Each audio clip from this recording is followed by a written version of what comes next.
They use it in the original Doctor Strange origin, though they did not in the current one because Morty had not gone evil yet. I don't believe. Huh. Oh yeah, you're right. Yeah. We're being patient.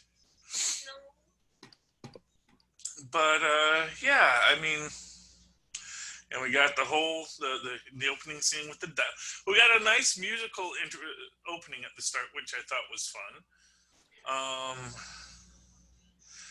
Yeah, definitely leaning into symbols to make you think Agnes is the witch.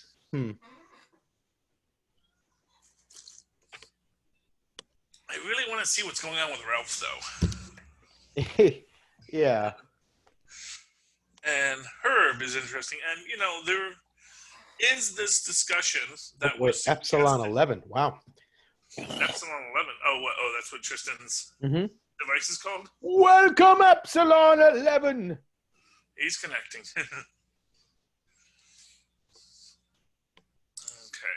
Connect. He's here. Okay. And then unmute your audio. Epsilon 11. Otherwise. Hello. Hey. Okay, he's gonna be quiet. Anyway, let's start the show. We're gonna do 2 intros and 2 outros because it's gonna be played in the 2 different spots. Right. Let me know when we're recording. We are. We are. Ooh, recording has already started. Okay, great. In a world of capes and lunatics, gods and monsters, there are those who stand between reality and danger. They protect us, or are they protecting us from the truth? They are the agents of Sword, and this is Nuff Said. That will do. Avast me hearties, and welcome once again to Full Stream Ahead. I'm your host, Charlie, the Professor Esser. And with me, as always, is my skinny rich friend. It's Mozz. Yay, Mozz. Welcome. And special guest tonight, Epsilon 11. Commander, hello. Hi, Epsilon 11 Commander. So glad you could join us to discuss tonight's episode. Hey, Charlie, you want to put your mic down? Oh, shoot. Could you not hear me at all in that? It was audible, but not great. Okay, let me redo that then. Okay, yeah. Okay. Be careful. Tristan, hold your thing steady so you're not getting... No, you're getting cracks because you keep on moving the phone. Okay, so taking over from the start. Take 2. No, well, they will. That's Phil's job. In a world of capes and lunatics, gods and monsters, there are those that protect us and protect reality, or protect us from reality. They are the agents of Sword, and this is Nuff Said. I'm your host, Charlie, the Professor Esser, and with me as always is my skinny rich friend. It's Mozz. Thank you for being here, Mozz. And of course, joining us, special guest, Epsilon 11 Commander. You did not unmute yourself, Epsilon 11 Commander. Hello, I am Epsilon 11 Commander, designated Nine-Tailed Fox Commander. How are you? Pleasure to meet you. Okay, now we're going to do the other intro. It's okay. Avast me hearties, and welcome once again to Full Stream Ahead.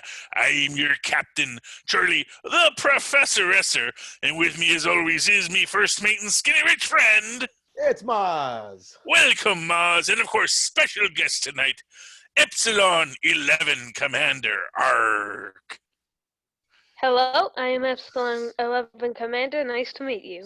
Pleasure to meet you, our little stowaway. All right, now, tonight we are discussing WandaVision.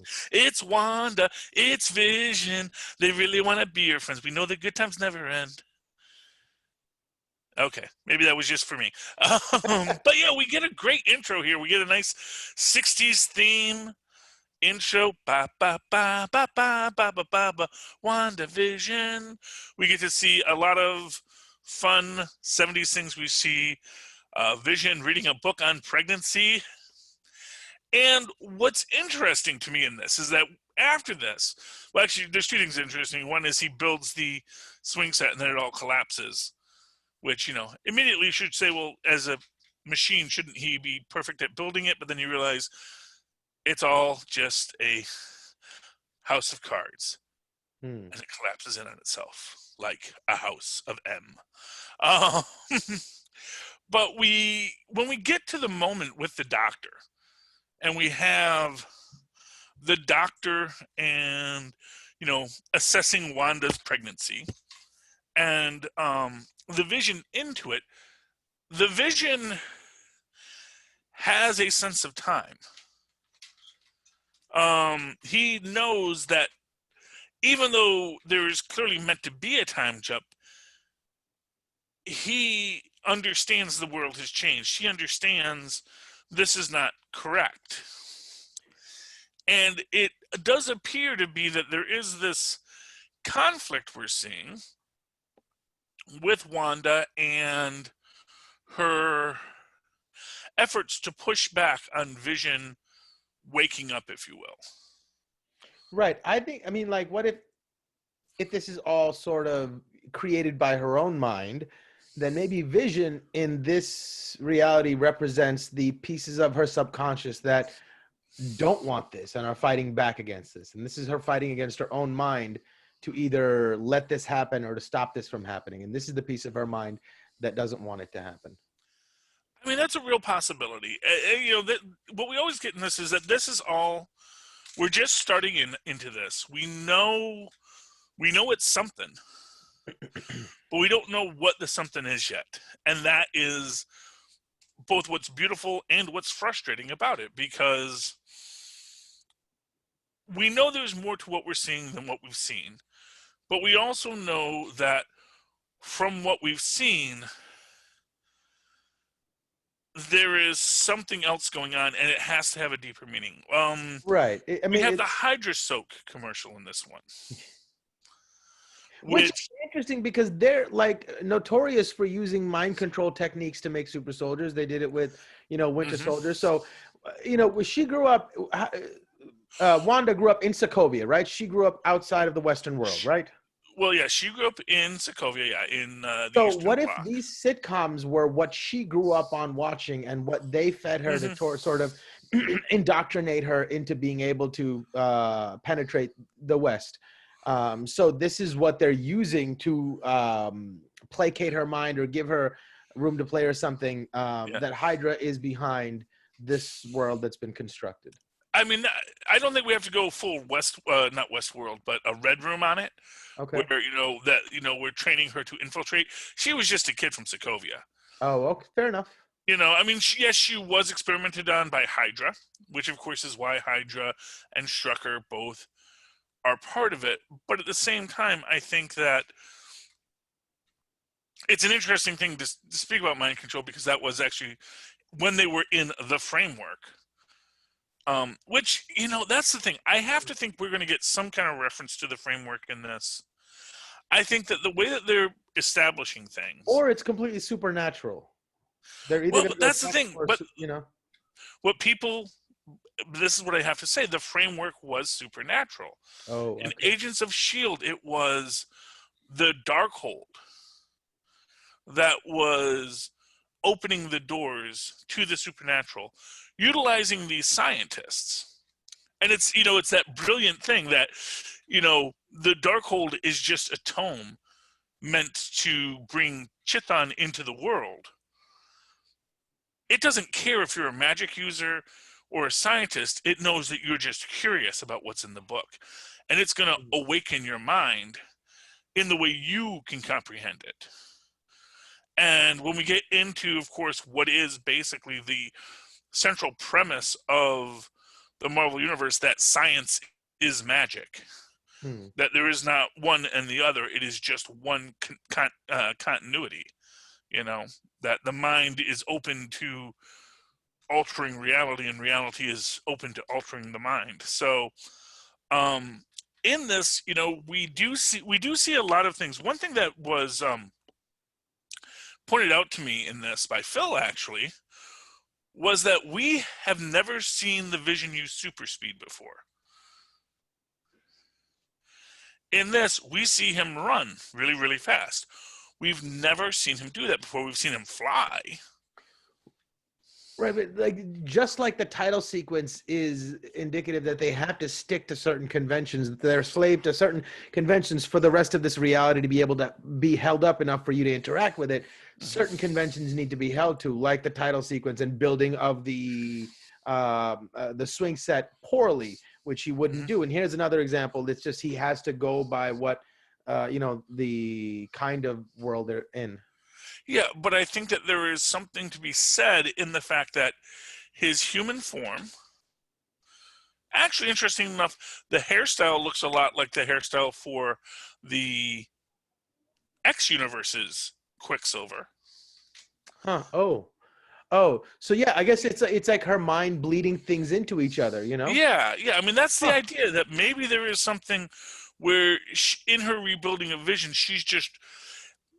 That's the thing. And this is where, you know, I really want to know what they're in.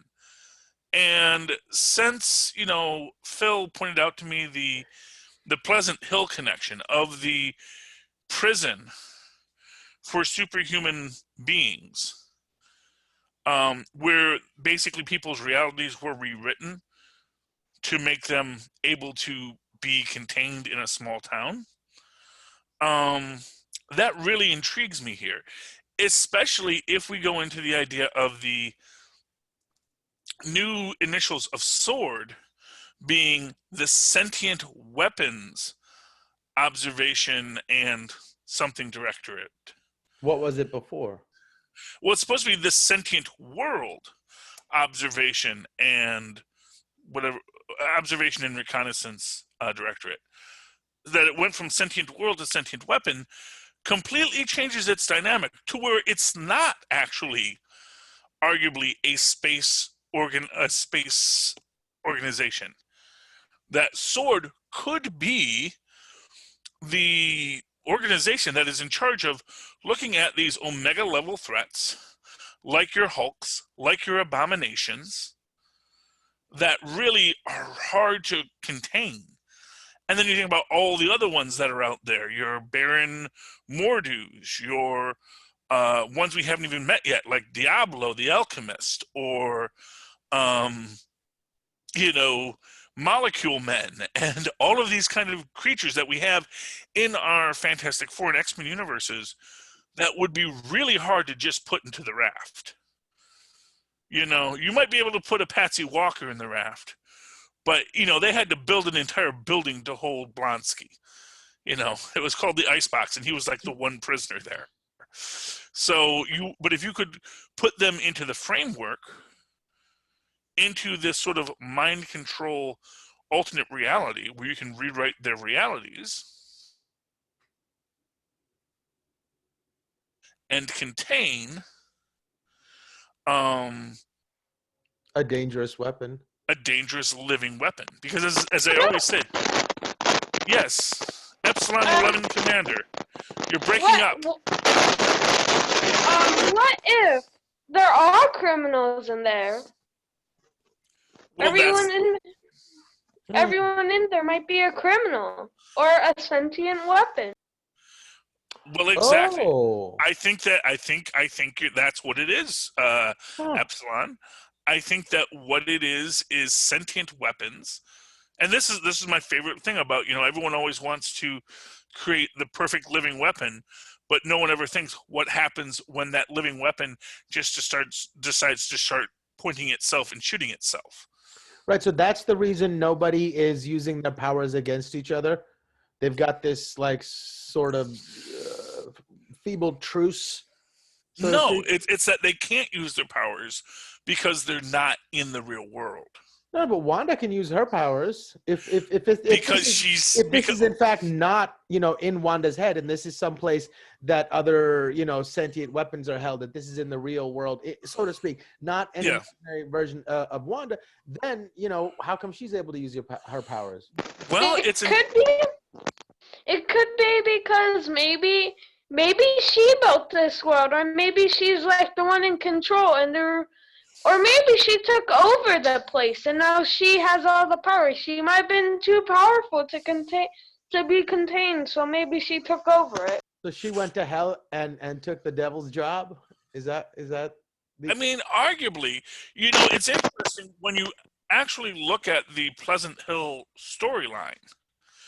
At its core was what essentially a sentient cosmic cube.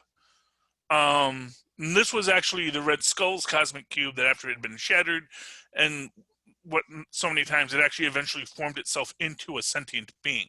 And it was this little girl. And they found that they could use the little girl and talk to the little girl to essentially manipulate her into creating this world. So it is entirely possible that Wanda created this world for Sword. They're saying, we need someone that can control it from the inside.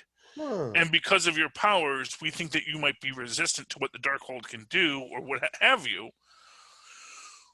And then once they're in there, suddenly everything starts to go down, and they can't control who's going in and out of Pleasant Hill. They can't control it anymore, and they think someone is doing this to Wanda when Wanda is the one doing it to herself. Or maybe not. I'm not sure. But that's the question, and that's what that's the mystery we're unearthing. Recently, Elizabeth Olsen, in an interview, made the point that this show might not actually have a villain. Where she said, everyone was wondering who's the villain of it, and but what people may not be considering is that there may not be a villain at all. That everyone is just trying to do their best in this world. Or perhaps this is an exercise to create that villain. That's a possibility as well. What Wanda is going to become from this is the question. And like I said, the idea of the sentient weapon really intrigues me. Because, as I say, that changes the perspective of Sword.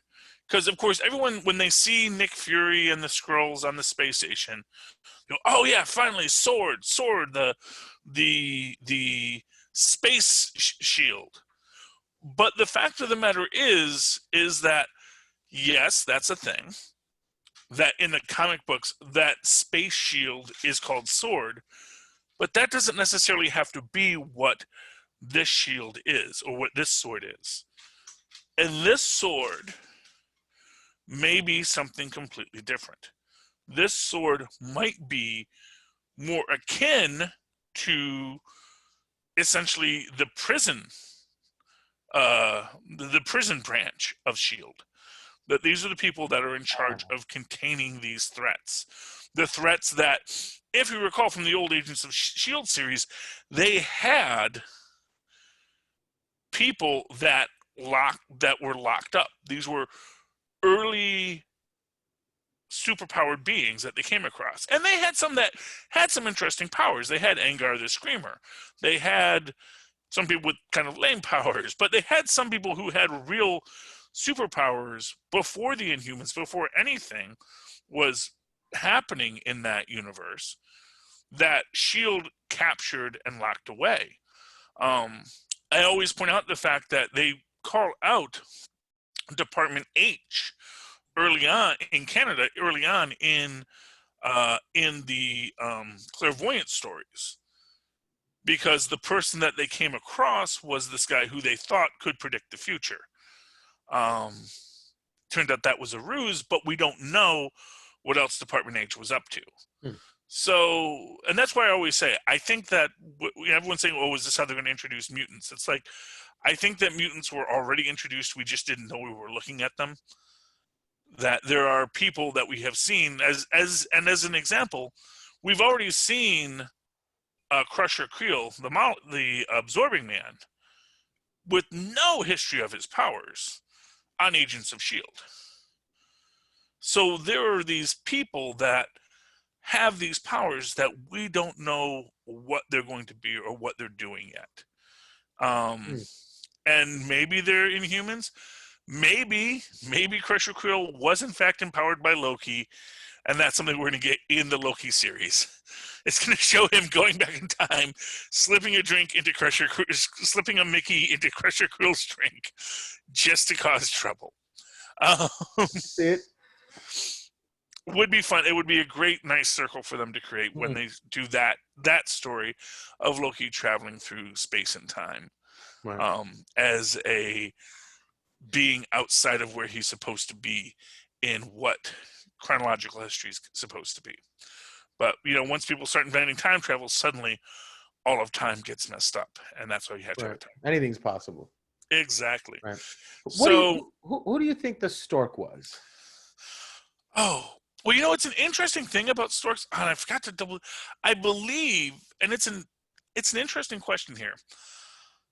The legend of the stork both bringing children into the world. There are parallel legends about storks being psychopomps, beings that take people to the land of the dead.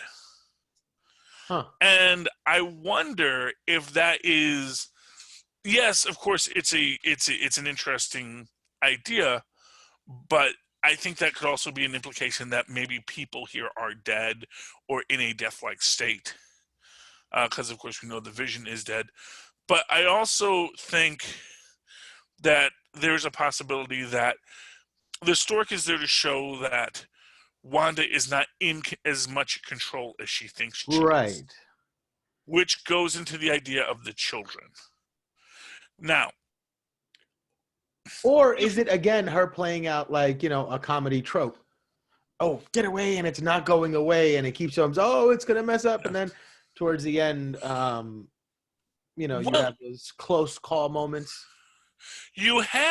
So there's a couple interesting things here. Now, if you're a fan of Bewitched, you will recall that there was a very good episode where when Samantha was pregnant, her powers got a little glitchy. And there was one where every time she had a craving, the food would show up. And then Dr. Bombay comes, fixes it, so no longer does the food come to her. Now she goes to the food. So, so she just keeps on blinking out because she winds up thinking about, going to Dodger Stadium and getting a hot dog with sauerkraut. It's a fun episode. But we see in this the idea that, she can't seem to control her powers, and her powers are affecting everything and everyone. When Geraldine comes in later, she makes the point that, all the pipes in my apartment just burst. Just as they did when she said, I think my water broke. But I'm bummed. But I think the idea here is that she is not in as much control of this universe as she thinks she is. She has ways, maybe more so, like the seismic wave of whatever happened to her obviously happened to the whole town. Everybody had leaks, and everybody knew what it was, and everybody was. What was interesting is that guy with the mustache, when the lights go out and he's like, oh, thank God. He has really had this sense they're not watching right now, like Prisoners of War, where the guy watching the gate goes away for a second. It's I can relax for a second, Well, no, that was just a joke that he didn't want to have to tell his wife that the earrings made her. I know, but I felt like they were trying to make that that was make it a little deeper. Show, but the actor himself was also, it was a double meaning kind of thing, however you wanted to see it. Well, yeah, and I believe that's Johnson. I think his name is Pete Johnson, and he actually, he is very much a sad sack character in this, very dejected. If they do the thing where it's this is who they were in the real world, he might be the Abomination. I don't know.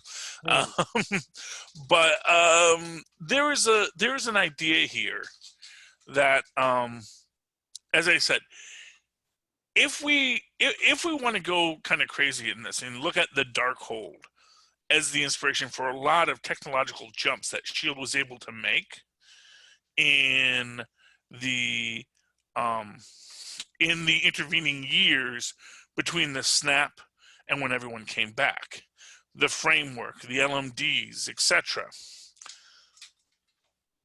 Now, in the comic books, the Darkhold is there to bring about the rise of Chiton.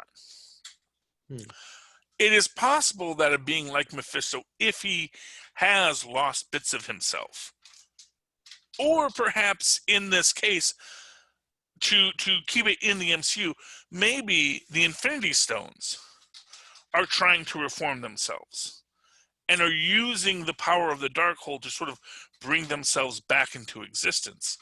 And in this case, Wiccan and Speed become parts of that. Parts of those stones now reformed, the Tesseract and the Reality Stone, based on what their powers are. And then you maybe even have in that the idea that you also have the Vision as the Mind Stone already reformed in this, and Wanda is mostly appearing as the Time Stone in this, because most of her powers seem to be moving things back and forth in time. We see that when she's dealing with the turkey in the first or the chicken in the first episode, where first it's burnt and then it turns back into eggs. I'm trying to think. Let's see here. Oh, and then of course you have the power and the soul stones of the other two stones, which could be anywhere else in this as well.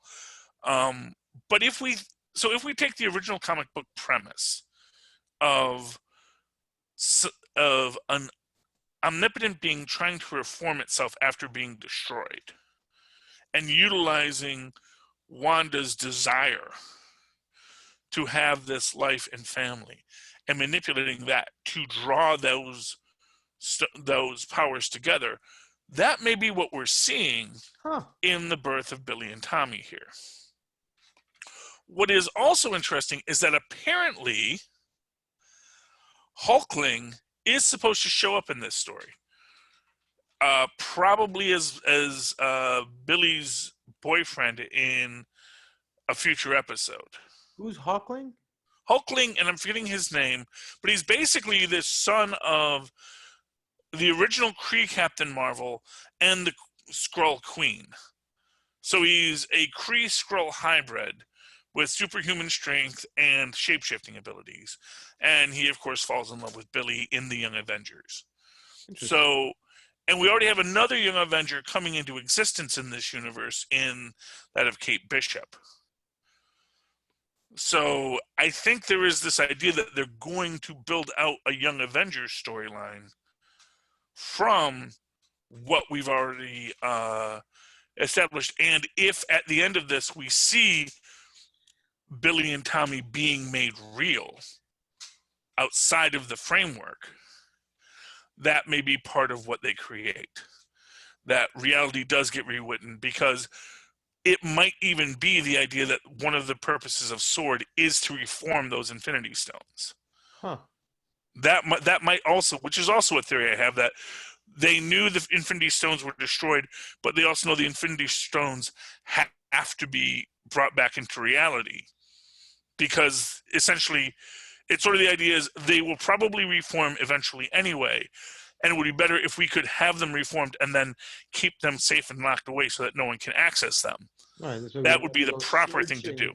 Throughout the universe, in the little pockets that they have decided to come into existence. To make sure that there's not another Thanos that's going to do it before them. Right. Far out, man. Yes. But the real interesting aspect in this story is Monica Rambeau. As we say, when the babies are born, and of course there's a lot of fun sitcom tropey stuff in this. You have, the doctor being very old man doctor-y, but at the end you get the idea that the doctor knows he's not going to get to leave. He doesn't get to go to Bermuda. Yeah. Like he wants to. And it's because small towns, which is on one level very true, that if you are the doctor in a small town, you can't ever really leave because someone has to be there for the medical emergencies.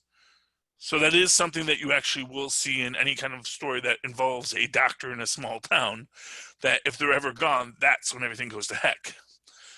But also within this is that idea, that resignation, that he doesn't get to have his own story. He doesn't get to go outside and to have an existence beyond what is being controlled in this little, world within the cornfield, as they say. Epsilon 11 Commander, do you have any thoughts?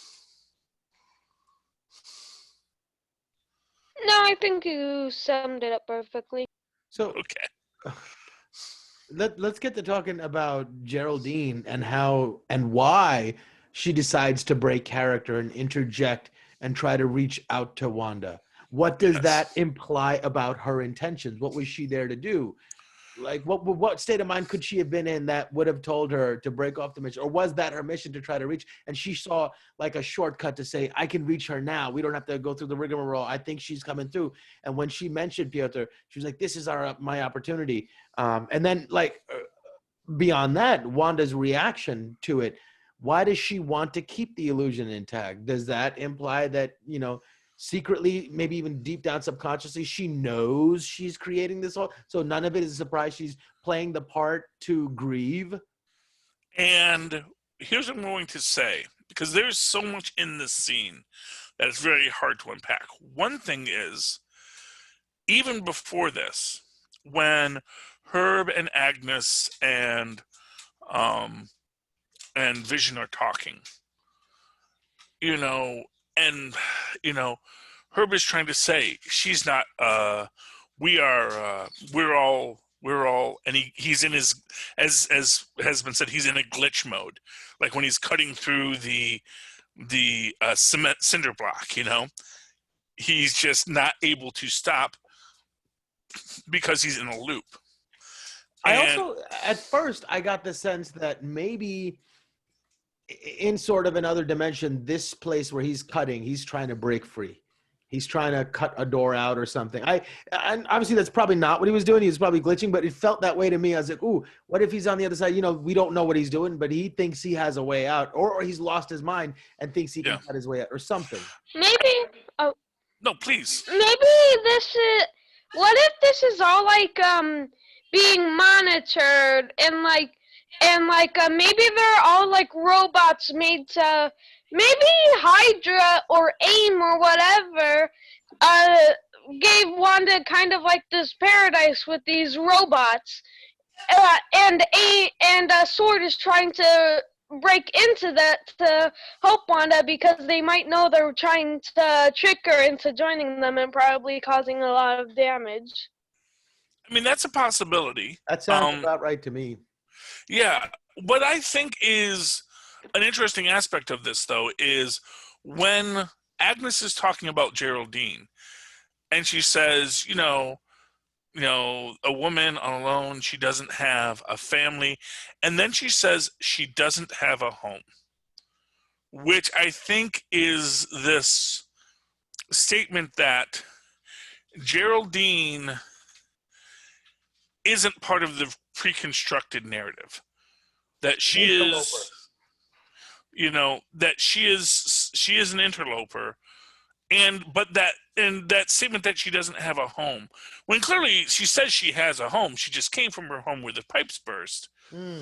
But the reality is that everyone knows when they go off screen, maybe they cease to exist in some way, but that there's a place for them to go when they're off screen. And they know Geraldine isn't one of those. They know Geraldine isn't someone like us. And this was something someone had pointed out when Geraldine comes out of Pleasant Hill. She's still dressed as Geraldine. She is still in the period costume. She still looks like that. And one imagines that which also suggests that there is a physical transformation, that it's not just what the framework was, which was going into a computer-generated simulation with your mind sort of wired up to a computer, that this is a physical entry into... That's a good point. Now I'm wondering how they entered it in the first place. Mm-hmm. Is it like a physical barrier, that a threshold that you have to cross? There might be like a bubble around an actual town. Yeah, well, and as people have pointed out, that this kind of, hexagon technology, we've seen it before. That's what was put around Wakanda. Oh. So I do think we're looking at a primarily technology-based question here. But I think this is what the red, blue, and green hexagons relate to, that we see, is that I believe that relates to the quantum realm. Because if you recall, when we go into the quantum realm, you get that same red, blue, green cathode ray look to it. Now, I originally thought there was an actual quantum tunnel in this when I saw the previews for that scene, because we see her come out of what looks like this big tube, and I thought it was a quantum tunnel, but I don't think it is in this case. I think that is just her coming out of whatever this new quantum-empowered framework is. Wait, I have a theory. Mm-hmm.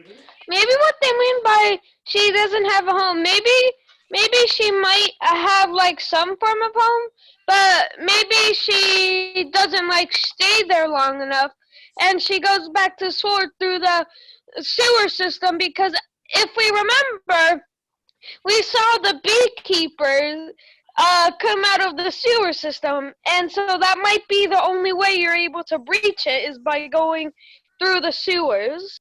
I like that a lot. I like that too. The only thing is that we can see that when Geraldine is thrown out, she doesn't go through any path. That it's just she is ejected by Wanda.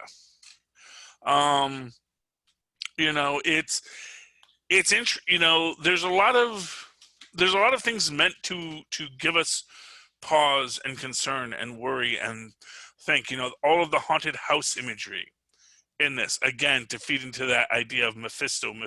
There's so much Mephisto imagery that it makes me think they're not going to do Mephisto. It's like there's so much of it. It's like, now you're getting a little on the nose. Right. So that's what leads me to like, well, okay, what else could they do the same kind of idea with, but not that? And that's where I'm thinking that the reforming of the Infinity Stones, that Billy and Wiccan, Billy is Wiccan. Billy and Tommy, which is Wiccan and Speed, are the reforming of the Infinity Stones. In fact, the idea that maybe Billy is, if you look at it like, if they break up the Infinity Stones into different people, then, Tommy could be the Tesseract and the Time Stone, and Wiccan could be the Reality Stone and maybe the Power Stone, or the Soul Stone, or the Mind Stone, Oh. And it all comes into like what's going to come out of this at the end. And possibly we will get a fully formed Vision with that Mind Stone back in his head. Oh, that's great. Yeah, it works for the story, Yeah. And then the other Infinity Stones are wherever they are. And the idea that it was suggested that Wanda actually is, unlike Captain Marvel, has connections to all the Infinity Stones. And that her powers derive from all the Infinity Stones. That because the Mind Stone was in communication with all the other stones, arguably, because it is the Mind Stone. And the stones have a will of their own. Wait, I just thought of something. Mm-hmm. I remember there's this scene where Wanda is like kind of using her powers on the Mind Stone, and it explodes. And what if it does like a Tesseract thing, where when it explodes, it sends her to her own dimension in her mind? Yeah, that was in the previews. But then again, we also don't know, is she destroying the stone or recreating the stone? Is this the time flowing backwards or the time flowing forwards? Because, of course, Time means whatever we want it to mean. Mm. All right. Any final thoughts on tonight's episode? Epsilon 11 Commander, our special guest. Final thoughts? Well, I mean, I did notice something where the sword logo on the Beekeeper, when they're doing the preview, it was way harder to see the sword logo than how it was originally saw. Also, another thing, it had a lot of hexagons, and hexagon is the logo of AIM. Mm-hmm. AIM does has the hexagon logo. That's also the logo of the Hive in Marvel Comics, which is another group of super scientists who are somewhat evil, and also do work with synthezoids because they were the original creators of Adam Warlock. So there's a lot of little things here that we're going to see what the MCU decides to do. They're setting us up with a lot of Easter eggs that are probably some are Easter eggs and some are red herrings. And I think the most important thing to remember now is that they have chucked this full of red herrings like it's a Sabbath brunch. So I don't think they're gonna do AIM because AIM is not make. They might do AIM, but we know that AIM is not making Adam Warlock. Well, we think AIM is not. I mean Hive. Well, we think that because we think that they've already put Adam Warlock in Guardians of the Galaxy, but that could again just be more red herrings. They're great. You put a red herring with a little schmear on a bagel. It's delish. Let me tell you. Anyway, Mozz, any final thoughts from you? Loving the show so far. The acting is great, and it's fun seeing all these actors sort of try to play the kind of acting that was prevalent in that time. But I must say the one thing I enjoyed more so than a lot of other things in this episode was the performance of the Doctor. Mm-hmm. When he turns around and he's having conversations with people, you really get a sense like he's in that time period, that he's from that piece. He belongs there. That actor was so pitch perfect note for note in his delivery. I thought he was really, really good in this episode. That was my favorite part of the episode. And what I love about him, too, is that he does do great switches from being a comedy foil to being the sad guy at the end when he's like, small towns are real hard to leave. Mm-hmm. And he really sells those lines as a guy who's like, understands, I can be the funny Bermuda baby, old-timey doctor guy, already out of my time in the 60s, but I'm also a human being. And that was really great. One thing I did want to make sure that I made a point of is that one of the things we see with Geraldine is her understanding of the dynamics, that when Wanda does see that things aren't going her way, she will rewind time. And Geraldine tries to do that so that she doesn't. So she says, I said you're a strong woman. Do I need to say it again? Sort of like, do I need to do another take? And I thought that was a really interesting thing because it showed that she was trying to make that work. She was trying to get Wanda to do it again? Well, she was trying to get Wanda to think that happened. And essentially, this is the idea that the idea to recognize that there's another narrative that you're trying to ignore right now. Well, no, the idea was to try to say, you don't need to rewind me because I'm already rewound. You already did it. You just didn't. She's trying to gaslight Wanda to think that she already did the rewinding scene there. And it's it's a little thing, and she does it. And that may go into that idea that, Sword doesn't really know. They know what's happening, but not who's in control or why it's happening. So they know that this time rewinds every time that Wanda starts to get pulled out of this reality. And so when she tries to go back to that reality and act like nothing had happened, that's when Wanda just sees it and knows what reality is and sends her to the cornfield, as it were. But anyway, just a great, another great episode, a really great series. Next episode, the one, because we're recording on Thursday night, so that's going to be dropping at midnight. The next episode, they say it is a perspective shift. which means I think we're actually going to get stuff from Monica Rambeau in the Sword facility. I just saw the ad for it again, because they're running the ads a lot on ABC right now, and they made a point to show the woman's hand holding the remote control that we haven't seen since the first episode. So I think we're going to see who that is. And my prediction, mark my words, that is Gemma Simmons. I would love that. That'd be great. I am so certain of it. It's such a pale white hand. It is a black uniform, just like Gemma was wearing all throughout the last season of Agents of S.H.I.E.L.D. I think that's Gemma Simmons, new head of Sword. The sentient, because, and really, in that sense, the Sentient Weapons Observatory, watching the most dangerous prisoners, that's right in her bailiwick as a superhuman biologist. And it's also, quite frankly, it's probably a real steady job with nice hours because she has kids. So, she can stay, she can be just a few hours away, drive into work, observe the sentient weapons, go home at night. It's a nice, good job for Gemma Simmons. So that's my big prediction for tonight's episode. We'll see if I was right. All right. Ladies and gentlemen. Oh, wait. First, I know I have to. Oh, gosh. Okay. I'm completely outside of my head here. Because you know why? Because it's so hard to listen to these things sometimes. And that's because, I don't have tweaked audio headsets, Mozz. See, me and you see, I wear headsets, but not tweaked audio headsets. You're not even wearing headsets at all. And the thing is tweaked audio headsets, they're fantastic headsets. And if you go to tweakedaudio.com and use the coupon code Southgate, you'll get a discount on them. So maybe you should go do that. Likewise, take that same coupon code over to huntakiller.com, use that same coupon code there, and get a escape room delivered to your house, help Michelle Gray solve a cold case. It'll be fun. It's crazy. And you get a nice savings from this coupon code Southgate.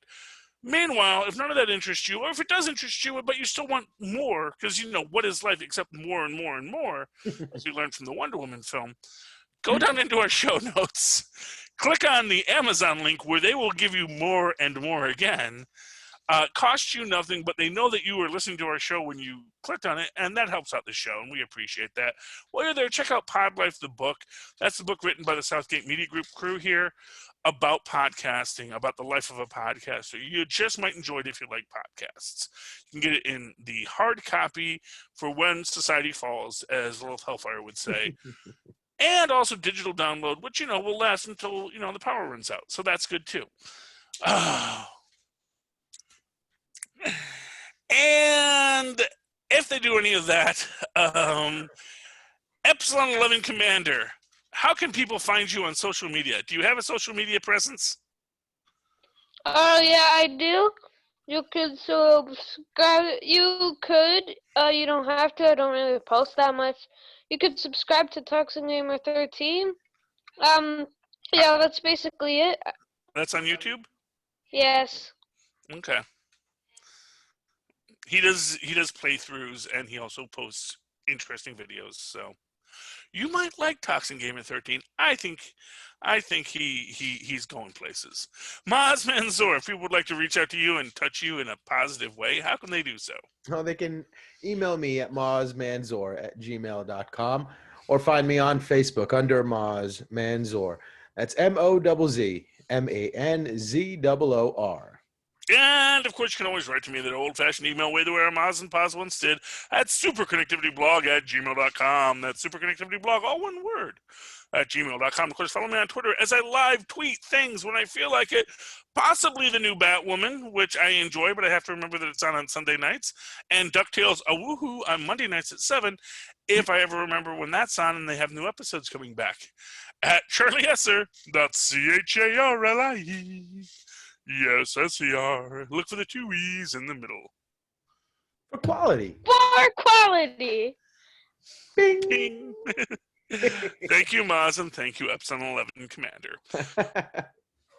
Ladies and gentlemen, you have listened to another clandestine broadcast describing the horrors that await all of mankind, if not for the Agents of Sword.